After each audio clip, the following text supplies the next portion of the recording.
so great to see all of you guys here. I love Christmas. It's my favorite time of year. I love everything about it. I love the cold. I love the Christmas lights. I love the materialism of the holiday. I love the greed. I love the fact that everyone is miserable, but they have to pretend that they're happy. I love everything about it. My favorite thing about Christmas time is Christmas media. You know, like Christmas commercials, Christmas movies, The Grinch Who Stole Christmas, Charlie Brown Christmas. I love that every Christmas, every single television show has to do a Christmas episode, even if it doesn't fit with the tone of the show. So you turn on the TV like, oh look, it's Christmas time on SVU. That's exactly how it is. I recently discovered a relatively new addition to the Christmas canon that I consider to be indispensable. It's Glenn Beck's Christmas novel. Glenn Beck, I'm sure you know, is that crazy asshole conservative pundit who used to have the Fox News show with all the chalkboards, and he'd add up conspiracy theories, and he like really hates Woodrow Wilson. I don't know if you know. Woodrow Wilson way more than most people hate someone who lived 100 years ago. Woodrow Wilson passionately, personally. The amount that you hate a guy who ran over your dog. Like, Woodrow Wilson, fuck that guy! Don't even mention his name! Do I want to go to a barbecue? Is Woodrow Wilson going to be there? Of course Glenn Beck is differentiable from the other asshole conservative pundits like Bill O'Reilly, Sean Hannity, and then Glenn Beck is really out of his mind. So the things that he says, they come from a place, you know, they're rooted in ignorance and intolerance and selfishness and a complete detachment from reality. He does not live in the same place that we all live. It's like he thinks he can walk in both worlds or some shit. And he has completed the transition from individual to corporation. Glenn Beck no longer is a man, he's an idea. He's just a name that exists in places and things are bought. He sells gold to you, he sells like reading apparatus, he sells patriotic memorabilia, he's got online classes. The man has written 2 novels. 2 of them. The second of them is called The Overton Window. It's a political thriller, and I haven't read it yet. And the first of them is called The Christmas Sweater. It's why we're all here tonight. Now, when you think conservative pundit writing a Christmas novel, I'm sure that you think a lot of overbearing, religious cliches, very preachy, hackneyed, sappy Christmas tropes laid on really thick, and there's a lot of that in there. But because this tale crawled its way out of the gnarled, windswept cavern that is the inside of Glenn Beck, it's like the most fucked up story about Christmas I've ever heard. That's why I wanted to tell it to you guys tonight. And so now, without further ado, I'd like to present my telling of Glenn Beck's The Christmas Sweater.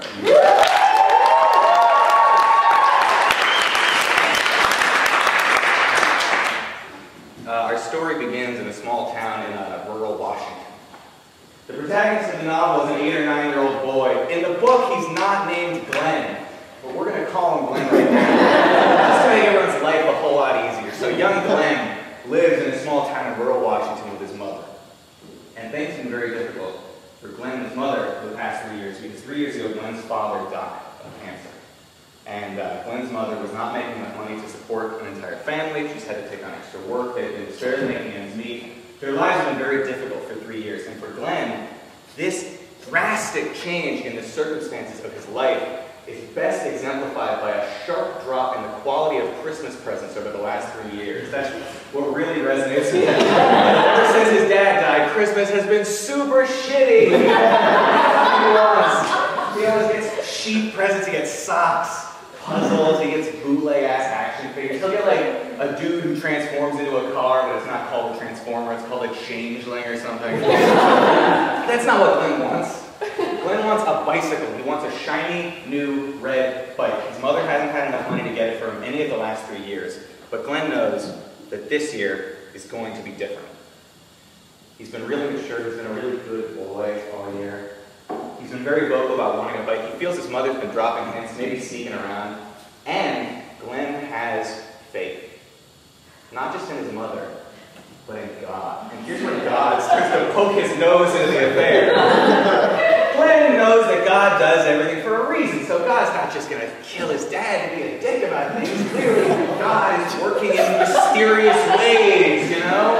And father had to be taken from him so that through their suffering, eventually Glenn and his mother could be raised to even greater heights of prosperity and happiness. Things will get better. They have to get better. You know, Glenn believes he's been praying. He really cares, and he knows that this year, God and his mother will get him a bike. So Glenn wakes up really excited on Christmas morning, and he runs downstairs into the living room, and none of the things under the tree is shaped like a bike. They're more square and rectangle shapes. Clearly none of them have wheels. It doesn't bode well. And sure enough, when he opens the gifts, it's more socks. He gets another puzzle, San Francisco. He gets another bootleg action figure. This is clearly Batman, but it's called Nightman. He's so disappointed. And then his mother goes, "Wait, Glenn, I've got one more special gift for you." And Glenn's heart leaps. She pulls out another rectangle, and his heart sinks. And he goes, "Oh, let me see what's inside this rectangle." And he opens it up, and inside is a sweater. An itchy, clearly homemade, loudly colored, uncomfortable, not a bike Christmas sweater. And Glenn is so distraught, and his mother goes, "Why don't you try it on?" He tries it on, and it doesn't quite fit right. She goes, "What do you think of it?" And he goes, "It's fine. Would you please excuse me?" He runs up to his room, and he pulls the sweater off, throws it in a crumpled heap in the corner, flings himself on his bed, and starts sobbing. He's just so sad, he's so let down, he's so disappointed because for the past 3 years he's wanted this bike, and it's been the thing that he's looked towards to make him be a good boy, to make him have faith, and to make him try to be mature. He's known that he was going to get this thing that he deserved. He relied on his mother and God, and it let him down. And now he's just a kid who doesn't have a dad, and doesn't have a bike, and he has a sweater, and he's looking out the window, and the kid across the street from him got a bike, so he's riding a bike around in front, and Glenn is so sad. His mother, who realizes that something is wrong, she comes in to console him. "Glenn, honey," and she sees the sweater lying in a crumpled ball on the floor.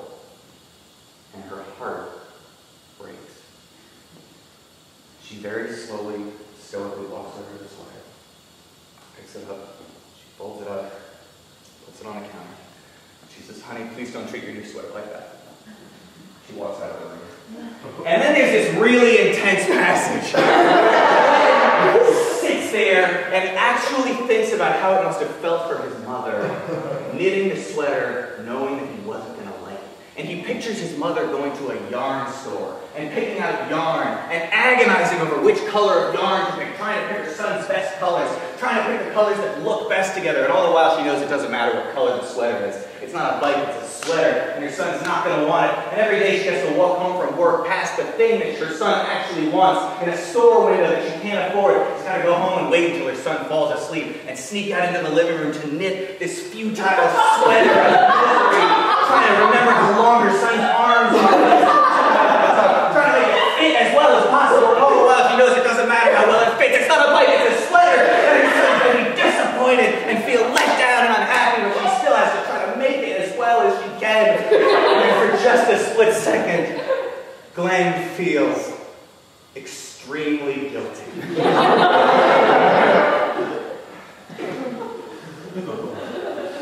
And then his mother comes in and she goes, "Put your sweater on, we're going to your grandparents." Glenn's like, "Fuck this!" immediately.